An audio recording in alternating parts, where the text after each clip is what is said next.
Thank you very much, and good afternoon to all of you. I'm delighted to be here and thank you for the invitation.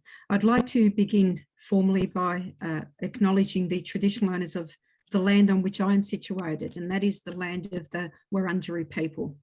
My respects go to all elders, past, present and emerging, and any who may be here amongst us today, including traditional owners of other lands from which many of you may already be situated.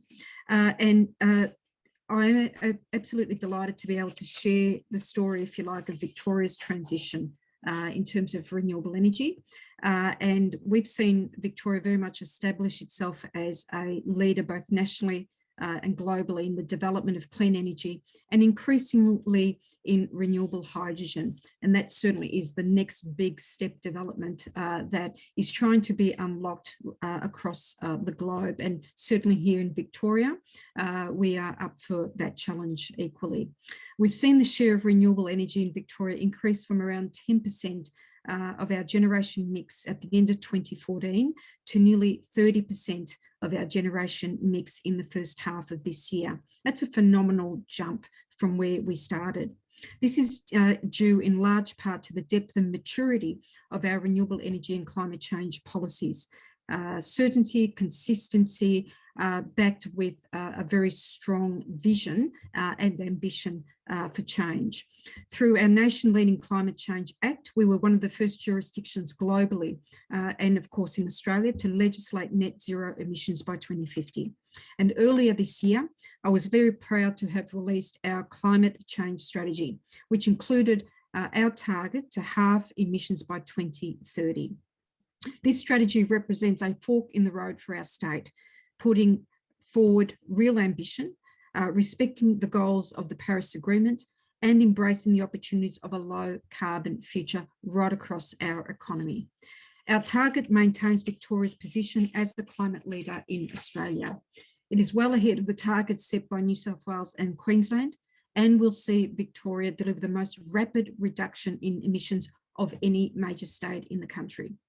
Our target also confirms our position among leading jurisdictions worldwide, such as the United States and the European Union. And of course, our 2030 target is almost double the inadequate Australian government target. We've also set an ambitious target to source 50% of our electricity from renewable sources by 2030.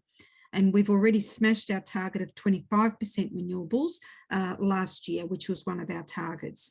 Now, I'm proud to say that between June 2019 and December 2020, just in those 18 months, Victoria connected 1.6 gigawatts of large-scale renewables, more than in any other state in the country.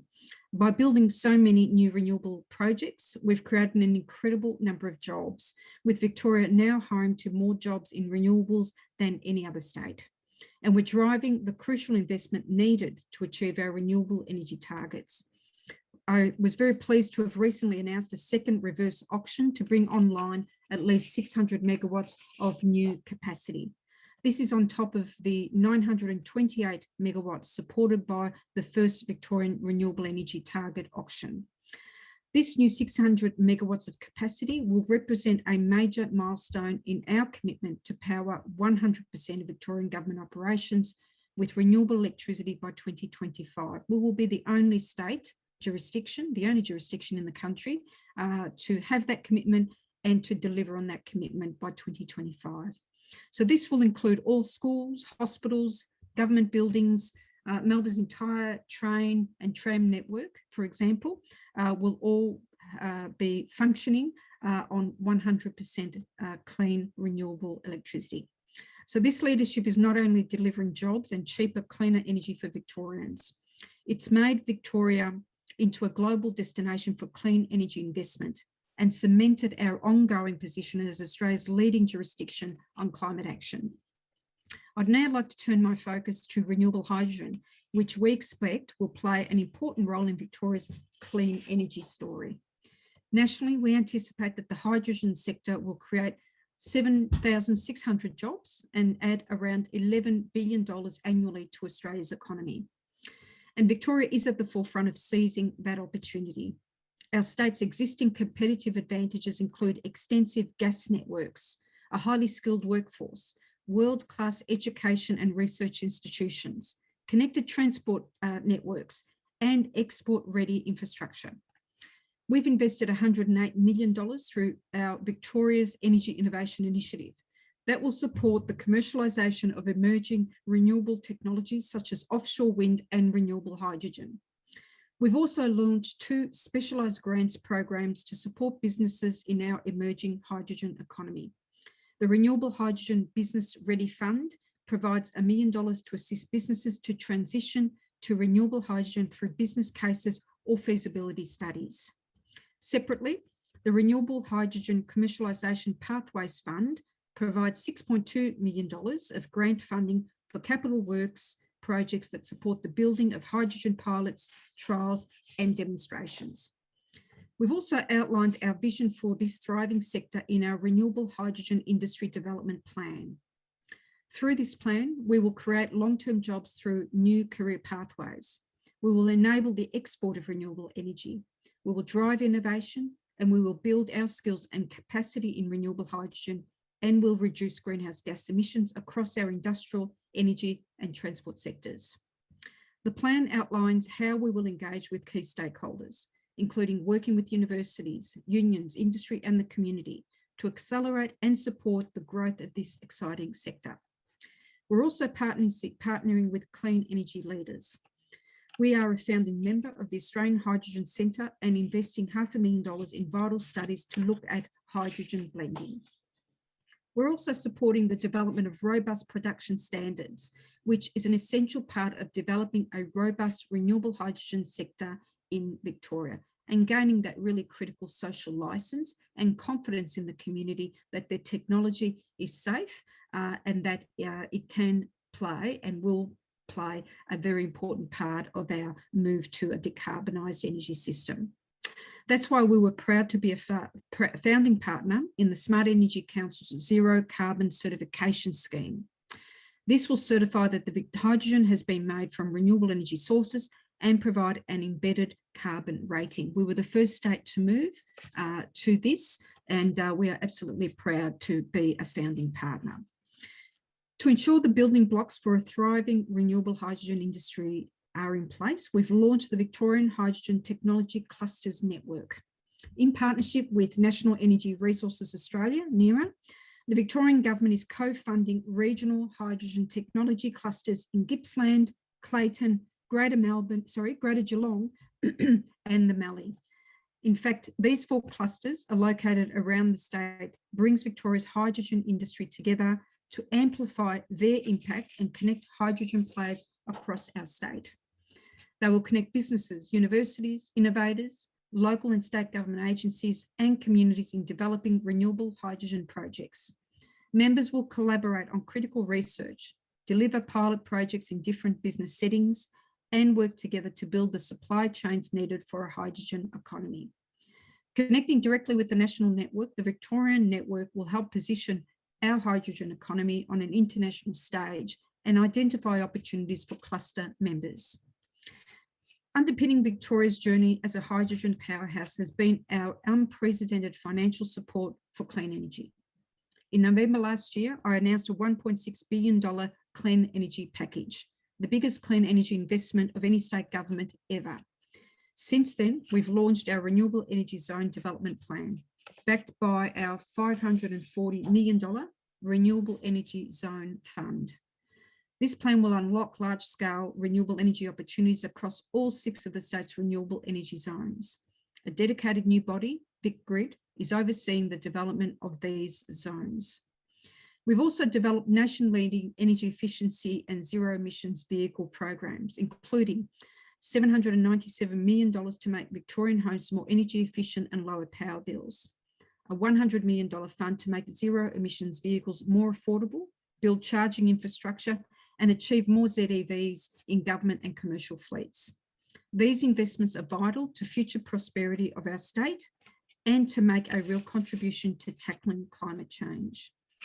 So Victoria's approach to climate change shows the world, the nation, and more importantly for us, Victorians, that climate action is more than a leadership opportunity. It's a chance to create jobs, new jobs, grow new industries, and leave a safer, healthier environment for our children. We're leading the charge to a clean energy future and a thriving renewable hydrogen industry that creates new economic opportunities and investment certainty, one that supports households, businesses, industry, and communities. I'd like to congratulate the organisers today on putting together this important event. I thank you again for your invitation, and I look forward to taking on some follow-up questions. Thank you.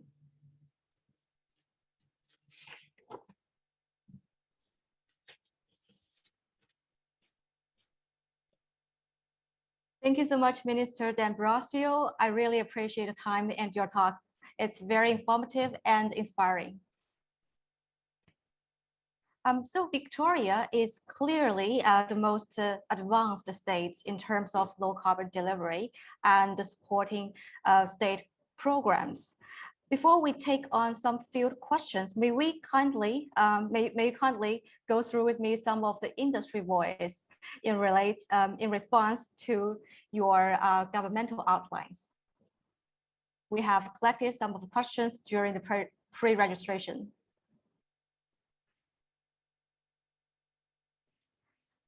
So the first one, accompany the good prospects, there are always challenges.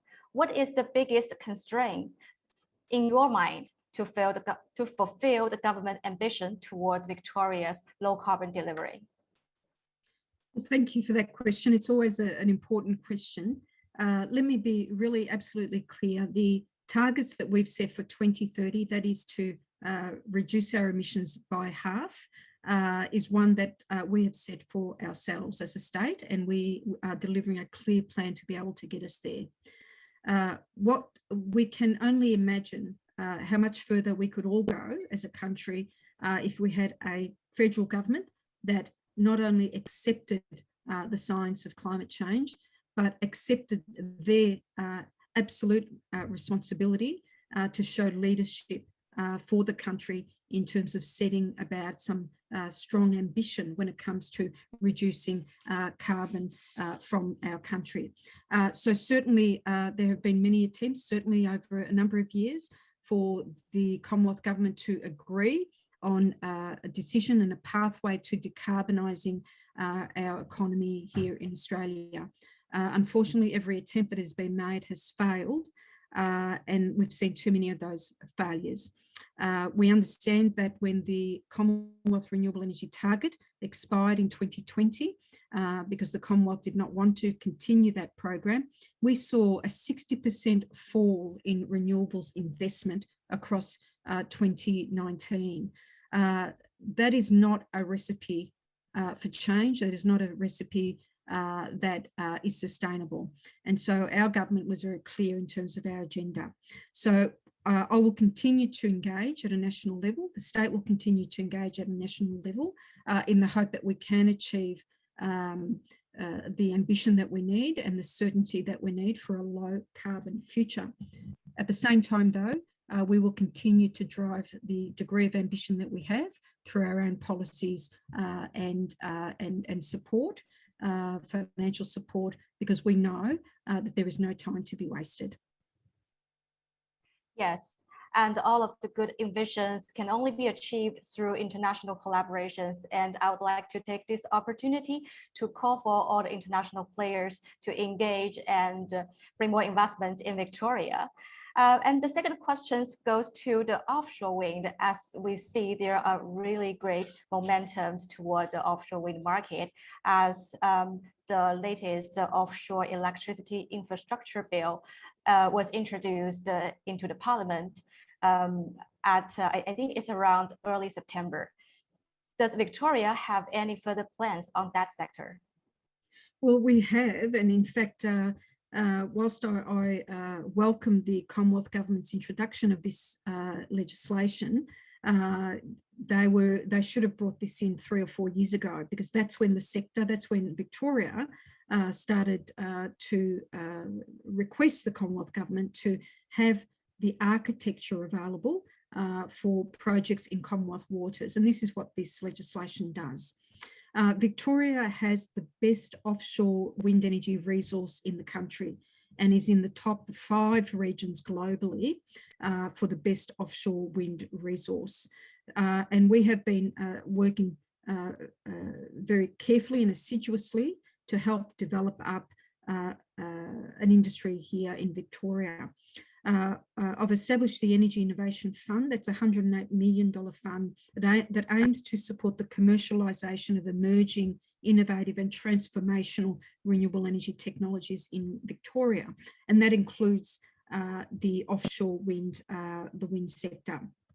And we have already this couple programs from that fund out to the market, and I'm very excited by the proposals that have come forward thus far.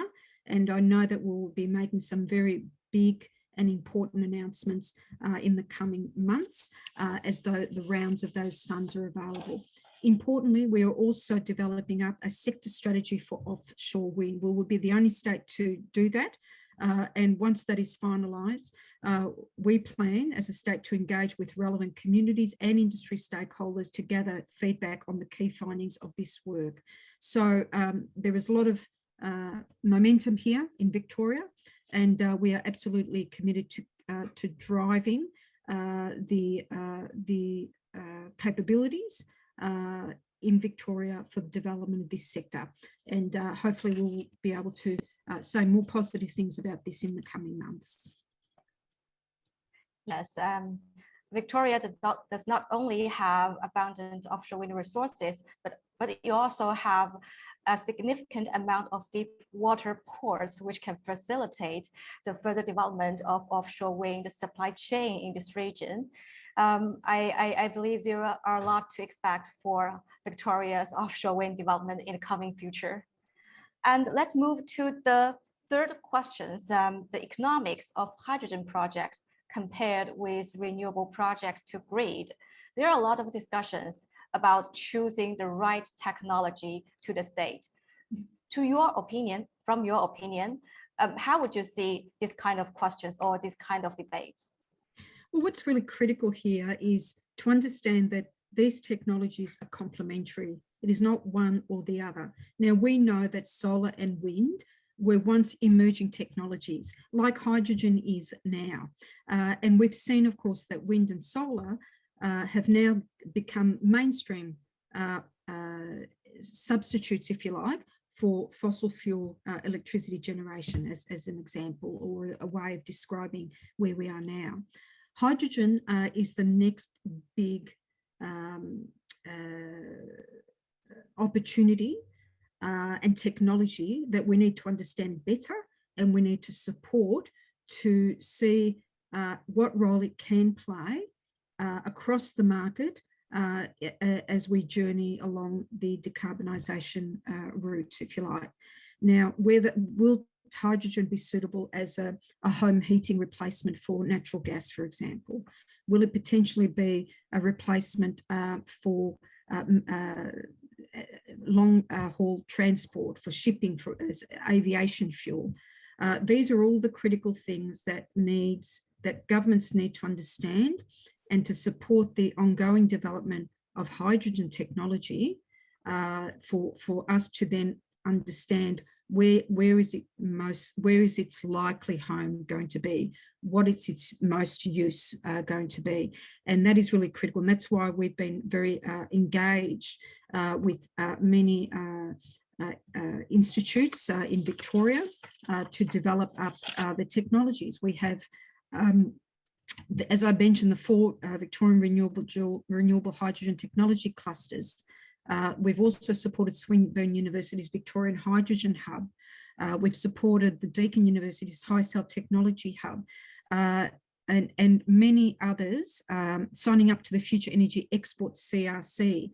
So we cannot afford to make decisions right now about whether a technology is going to work or not, and what is its most useful application going to be. But what we do need to do is support the many options that are available and help to develop further the research and technology. One lesson is very clear in terms of emerging energy technologies. the technologies can develop very rapidly. The commercialization of technologies can develop very quickly. We saw that with wind and solar. I don't think anyone 10 years ago would have predicted that we would now be at the point where we are in the transformation of the electricity system with solar and wind, but we are here, and we have to be ready. We have to be opportunistic, and we have to lend support to the market and to developers, researchers, to be able to explore further the application of these technologies. For us to do that, and to do that early on, means that we can better manage the transition and better capture the skills development, the jobs creation, the investment dollars that exist globally now, billions of dollars looking for places to invest, and Victoria will absolutely be at the forefront of that as far as Australia is concerned. Yes, perfect. And we've been talking about the production side of hydrogen. How about the demand side? As you can see, the question 4 it actually has been touched a bit by Gabrielle before with regards to the government promotion on demand side management to promote the hydrogen. For domestic, there are a lot of detailed plans, but for international collaboration or the international promotion of hydrogen, any ideas from your side? Well, look, certainly internationally is something that Australia needs to be very acutely aware of in terms of the progress on how do we help to incentivize the demand for new energy technology, but also the appliances that need to be modified, adjusted to be able to, say, for example, work with a hydrogen gas rather than, say, a natural gas, and that is a big effort. But can I just say that Victoria is well placed in terms of the opportunities for generating greater demand for hydrogen. When you consider Victoria's distinct advantage in the country, where we have the greatest consumption of natural gas for home heating compared to any other state. And that is because we have the most extensive network of gas distribution network. And therefore we are more reliant on gas for our home heating. And people will know that home heating is the single biggest activity for the consumption of natural gas in a home situation. So very, very big. But it also means, of course, that there's potentially a very big problem to be solved in terms of how do we help to decarbonise that. Equally, you can see that as a big opportunity. So how do you actually create incentivize demand side? I can see in the question you've got subsidies there. There are many ways of doing this, of course. One is to support industry to transition away from fossil fuel to one that is clean. And there are many ways of doing that, including, of course, as we're doing with the electricity industry, there's many ways of approaching that. And that is, of course, having reverse auctions for new generation to be built, having rebates for solar photovoltaic units on people's roofs. Many ways to do this. And I think as time goes on, we are developing up what are those incentives that may need to be utilised and supported by our government to create that demand and that pull through of a new technology. Yes, and if I may, let's just take a step closer.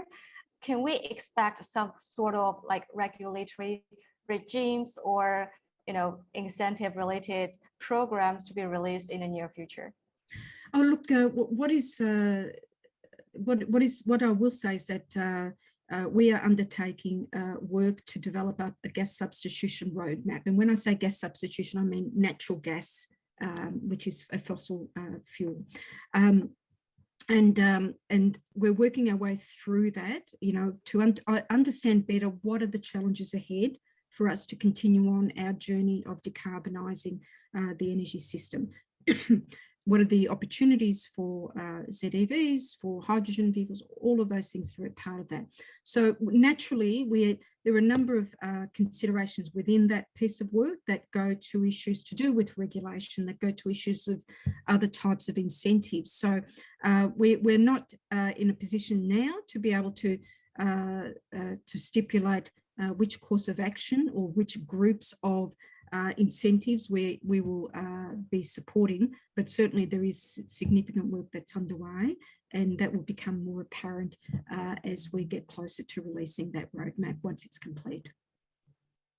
Well noted on that. And let's just move to the Q&A box and see if there are any questions raised to you personally.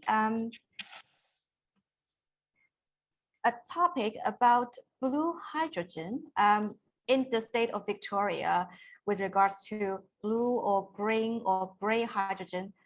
What might be the future directions, or what might be the future percentage of such kind of projects?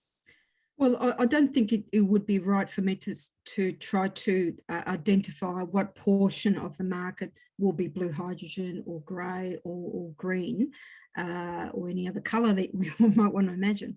I think what is critical here is that to understand we should only be motivated, I think, by how quickly we can decarbonise the energy system, what is the most cost efficient way to do that, and what is the way that presents the smoothest pathway to achieve that. And that is critical. Now, certainly we've developed up a very strong policy framework for renewable hydrogen. Certainly there is work underway for, and people will be very familiar with the 𝐻ESC program that is developed up in Gippsland. One of the big challenges there, of course, is capturing of carbon and then storing that. And people will be very well aware that that has been an area of policies resolution that's been underway now for many years, which still don't quite seem to have got there in terms of the commerciality of that, the financial viability of that. So we just got to be very mindful of that, mindful of what we understand to be the latest science in terms of how quickly now, and we need to move much more quickly than originally thought, in recent years to reducing our emissions if we are to have a hope of keeping well below 2 degrees warming by 2050. So these are the challenges that we've got to be clear about, rather than saying we should have, 20% of our mix coming from this type of hydrogen or that hydrogen. That is the wrong way to consider this. The way that we have to consider it for the future of our community, for the jobs opportunities and the economic prosperity, and understanding that early movers are the ones that tend to be able to create a population with the greatest skills base and a stronger supply chain, that we need to be very mindful of capturing those opportunities. And that's what should drive the answers to those types of questions, I think. Perfect. And as much as I love to have you talk about this forever, due to the time limits, I think your officers, the Energy Ministry officers, have to drag you out of this room. But still, thank you very much for joining us, and I really appreciate your time. Thank you very much, and best wishes. Thank you. Thank you, and have a really nice day.